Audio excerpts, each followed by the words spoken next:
Ar kādiem sporta veidiem tu nodarbojies? Es nodarbojos ar distanču slēpošanu un vieslošanu.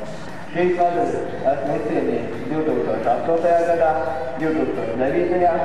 bet šogad pagaidām esmu izcīnījis 4 medaļas Latvijas čempionātā distanču slēpošanā.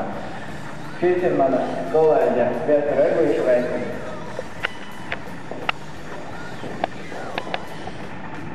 Savukārt šīs ir medaļas, ko ir izcīnījuši mūsu skolas absolventi, mans brālis un māsa, dāmas un viesi.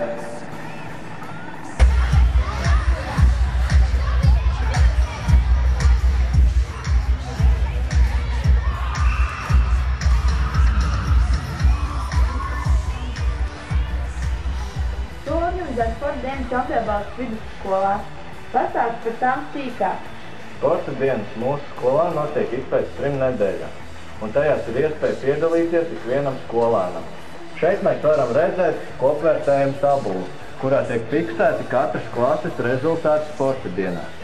Šogad ir notikuši 9 sporta pasākumi, kuros vidēji piedalās ap 150 skolēniem.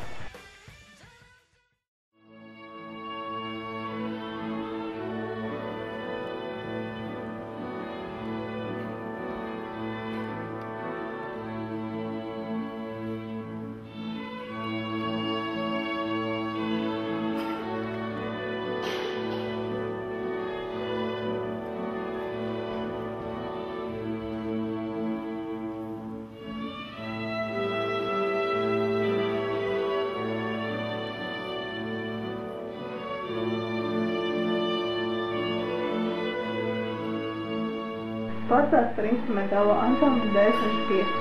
Instrumentālais ansamblis D65 ir dibināts 2008. gada decembrī ar mērķi spēlēt Ziemassvētku pasākumā skolā.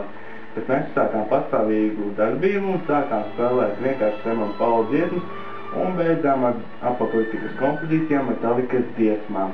Pasreiz mūsu repertuārā ir 30 dziesmas un esam uzstājušies apmēram 20 dažādos pasākumos.